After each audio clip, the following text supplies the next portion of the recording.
Hello and welcome दोस्तों, मैं हूं राज और आप देख रहे हैं। तो आज हम डिस्कस करने वाले हैं क्लास 11 एसेट बोर्ड की फाइनेंस की ब्लूप्रिंट और सिलेबस। बहुत लोगों ने रिक्वेस्ट किया कि सर आप क्लास 11 फाइनेंस की जो है ब्लूप्रिंट और सिलेबस को डिस्कस कर दीजिए, तो उसी के लिए मैं ये वीडियो बना रहा हूँ। इस वीडियो में आप स्टार्टिंग से लेकर एंड तक देखना, मैं पूरा डिटेल में आपको ब्लूप्रिंट और सिलेबस बता दूंगा, जो कि इस साल 2023-24 के लिए इशू किया गया हाल ही फिलहाल में।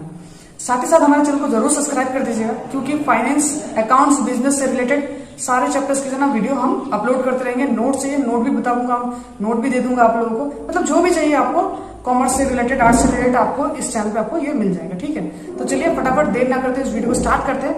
लेकिन वीडियो को स्टार्ट कर उससे पहले बता दूं, कोई भी डाउट हो, कोई भी दिक्कत हो तो कमेंट सेक्शन में जरूर कमेंट करना, या फिर आप मुझे इंस्टाग्राम पे फॉलो करके पूछ सकते हो। तो इंस्टाग्राम का लिंक मैं आपको डिस्क्रिप्शन में दे रहा हूँ। तो चलिए फटाफट देर ना करते इस वीडियो को स्टार्ट करते हैं। पेपर होगा कितने मार्क्स का, तो सबसे पहले ये जान लो कि हमारा जो पेपर है वो होंगे 80 मार्क्स का। 20 मार्क्स का हमारा प्रोजेक्ट होगा, टोटल जो है होगा हमारा 100 मार्क्स। ठीक है, जिसमें से 3 घंटा का टाइम होगा। प्रोजेक्ट में क्या आएगा वो भी मैं बताऊंगा। ठीक है, तो सबसे पहले यूनिट वाइज हम लोग मार्क्स देख लेते हैं कि यूनिट वाइज मार्क्स कितना आने वाला है। तो टोटल 5 यूनिट्स है। पहला यूनिट जिसका नाम है फाइनेंस, वहाँ से 16 मार्क्स आ रहा है। दूसरा यूनिट है हमारा meaning and different types of bank, इसमें से भी 16 मार्क्स है। थर्ड यूनिट है हमारा कॉमर्शियल बैंकिंग इन इंडिया, यहाँ से भी 16 मार्क्स।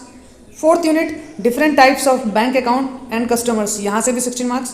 और पांचवा यूनिट है हमारा नेगोशिएबल इंस्ट्रूमेंट, यहाँ से भी 16 मार्क्स। हो गए कितने हमारे टोटल 80 मार्क्स, और प्रोजेक्ट वर्क 20 मार्क्स, हो गए हमारे कितने 100 मार्क्स। अब चलिए देखते हैं कि चैप्टर के अंदर आप लोगों को क्या पढ़ना है। बहुत लोगों का डाउट रहता है कि चैप्टर से हमें पढ़ना क्या, कौन से बुक फॉलो करनी चाहिए हमें। तो ये टॉपिक्स अगर कोई भी बुक से अगर आप फॉलो करते हो तो आपके लिए सफिशिएंट है। तो सबसे पहला फाइनेंस, पहला यूनिट से, यानी यहाँ पे आपको पढ़ना है फाइनेंस का meaning, feature, function and types and sources. Financial system, इसका meaning, components and role of financial system in economic development. तो ये दो टॉपिक जो ना आप लोगों को बहुत अच्छी तरीके से पढ़ना है फर्स्ट यूनिट में। सेकंड यूनिट में जिसका नाम है meaning and different types of banks, तो यहाँ पे बैंक के बारे में, बैंक का मीनिंग, डेफिनेशन और फीचर्स। उसके बाद डिफरेंट टाइप्स ऑफ बैंक्स, यहाँ पे सेंट्रल बैंक के मीनिंग्स, फीचर्स, फंक्शंस। फिर कॉमर्शियल बैंक का भी meaning, primary function, secondary function and modern function, एक बैंक एक्सचेंज, फॉरेन बैंक, फिर meaning and function of regional rural. इन सब टॉपिक्स को जो है आप लोगों को सेकंड यूनिट से पढ़ लेना है, तो बहुत अच्छी तरीके से पढ़ना। उसके बाद है इसी चैप्टर का एक्सपोर्ट और इंपोर्ट बैंक। तो एक्सपोर्ट और इंपोर्ट बैंक से क्या क्या मीनिंग, फंक्शन, कोऑपरेटिव बैंक, ये पढ़ना है आप लोगों को, मीनिंग एंड फीचर्स। फिर एग्रीकल्चर बैंक से क्या पढ़ना है आप लोगों को, मीनिंग एंड फंक्शंस। यानी कि समझ लो कि मीनिंग एंड फंक्शन जो ना बहुत अच्छी तरीके से आप लोगों को पढ़ना है, चाहे कोई भी टॉपिक मिल जाए।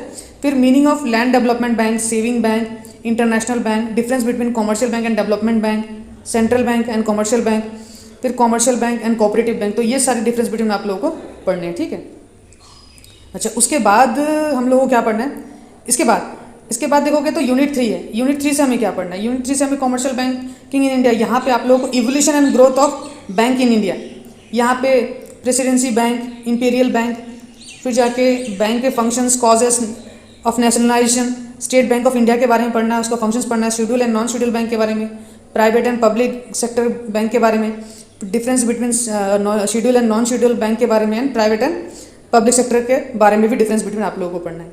नेशनलाइजेशन ऑफ बैंक, यहाँ पे आप लोगों को पढ़ना है objective and progress of bank, nationalisation in India, criticism against nationalism of bank, not nationalism, actually it is nationalisation. ठीक है, तो नेशनलाइजेशन ऑफ बैंक।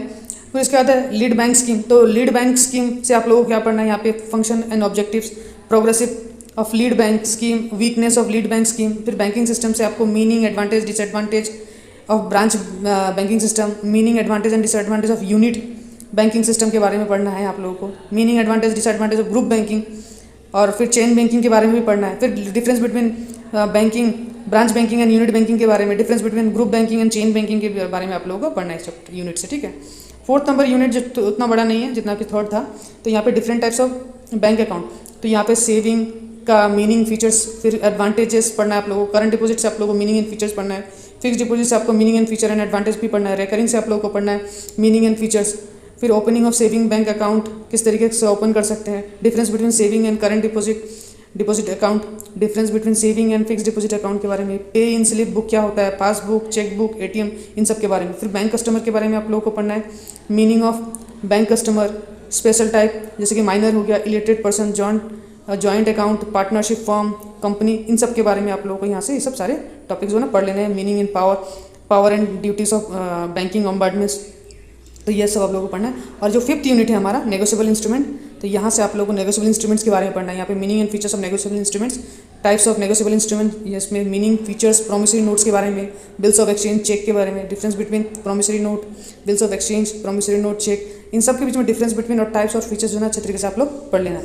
फिर टाइप्स ऑफ क्रॉसिंग, इसको बहुत अच्छे से पढ़ना, general and special crossing, not negotiable, account paying crossing, फिर एंडोर्समेंट का मीनिंग, सिग्निफिकेंस एंड काइंड्स, और payment in due course, holder in due course का मीनिंग, एसेंशियल फीचर्स, है ना, ये सब आप लोगों को पढ़ना है। Meaning of holder in due course क्या होता है, difference between holder and holder in due course क्या होता है, rights and privileges of holder and in due course का क्या होता है, ये सब आप लोगों को पढ़ना है। फिर प्रोजेक्ट मार्क्स जो है ना आप लोगों को 20 मार्क्स, जिसमें से आपका 15 प्रोजेक्ट प्रिपरेशन के 15 मार्क्स होंगे और वाइवा के 5 मार्क्स होंगे। प्रोजेक्ट आपको इस तरीके से बनाना होगा जहाँ पे title of the project, information of the student, जहाँ पे नाम, roll number, registration number, year, फिर नंबर 3 में आप लोगों को नेम ऑफ द सुपरवाइजर या फिर गाइड, नंबर 4 में नेम ऑफ द इंस्टीट्यूशन और नंबर 5 में ईयर।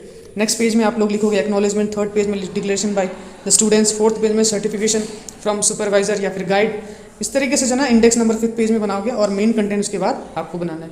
आई होप कि आपको ये वीडियो जो है इन्फॉर्मेटिव लगा होगा, क्योंकि इस वीडियो में ना हम लोगों ने ब्लूप्रिंट के साथ क्या क्या पढ़ना है आज चैप्टर से आपको हमने सारे चीज़ बता दिया।